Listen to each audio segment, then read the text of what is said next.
Troisième partie du chapitre sur les fonctions. On a vu la définition dans la première vidéo.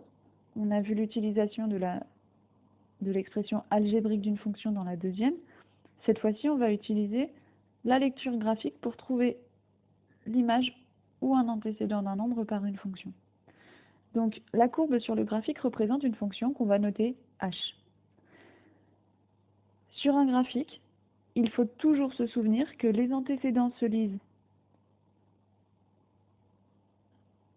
sur l'axe horizontal, donc l'axe des abscisses, et sur l'axe vertical, qui est l'axe des ordonnées, on lira toujours l'image.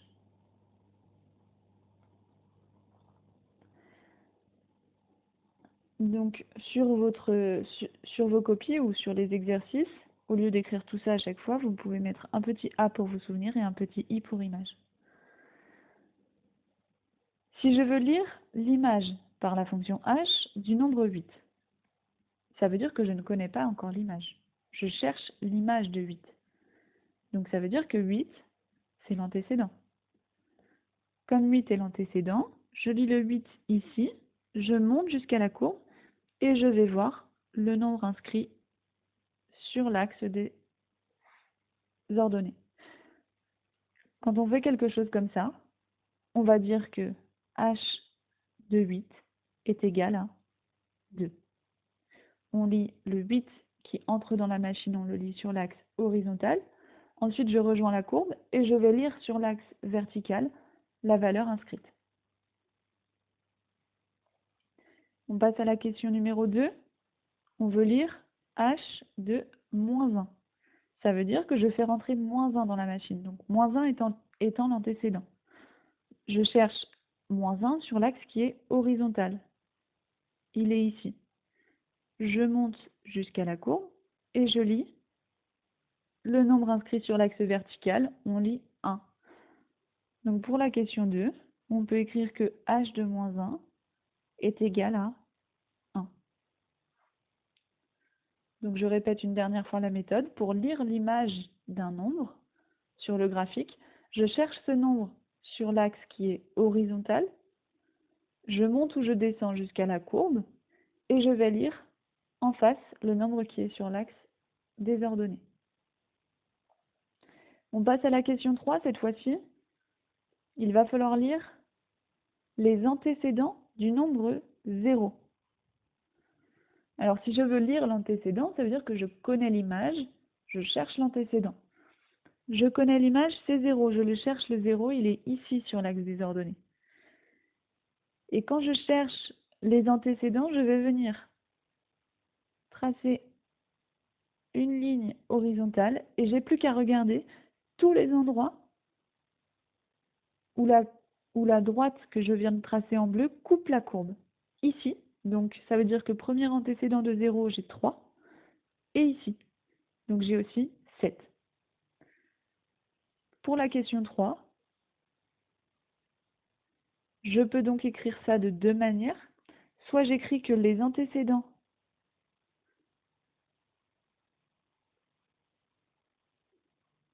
de 0 sont 3 et 7.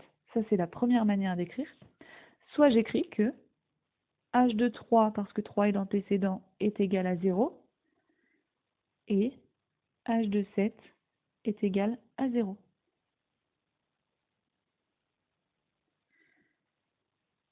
Et on va continuer avec la question 4.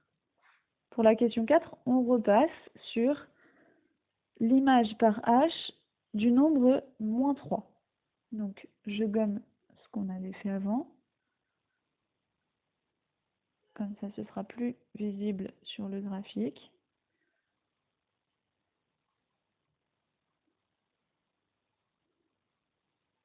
Et on reprend du début. Je dois chercher l'image du nombre moins 3. Ça veut dire que moins 3, c'est l'antécédent. Donc, je cherche moins 3 sur l'axe qui est horizontal. Le moins 3 est ici. Je vais voir jusqu'à la courbe et je lis le nombre qui apparaît en face sur l'axe des ordonnées, c'est 4. Donc, pour la question 4, je vais pouvoir écrire que h de moins 3 est égal à 4.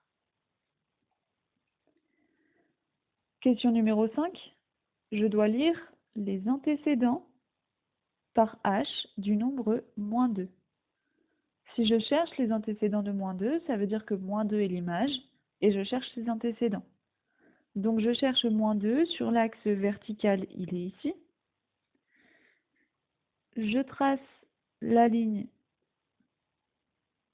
horizontale, et je regarde où elle coupe la courbe. Elle coupe la courbe ici, ce qui correspond à moins 4, et ici, ce qui correspond à 6. Excusez-moi, je crois que j'ai fait une erreur, c'est pas moins 4, c'est 4. Donc, les antécédents de moins 2 sont 4 et 6. Et cela peut se marquer h de 4 égale moins 2 et h de 6 égale moins 2. On passe à la dernière question.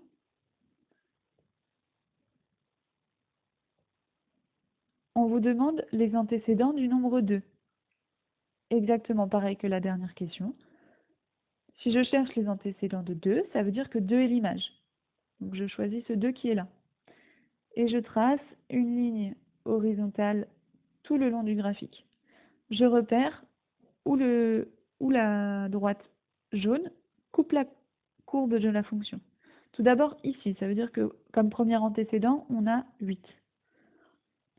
Un deuxième point ici. Le deuxième antécédent de 2, c'est 2. Un troisième point juste ici, avec moins 2.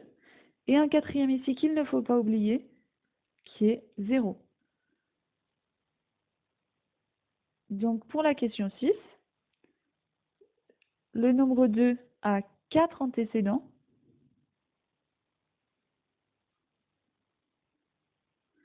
Et ses antécédents sont moins 2, 0, 2 et 8. Pour cette vidéo, il faut retenir que les antécédents se lisent sur l'axe horizontal, donc sur l'axe qui est couché si vous préférez, et les images sur l'axe vertical.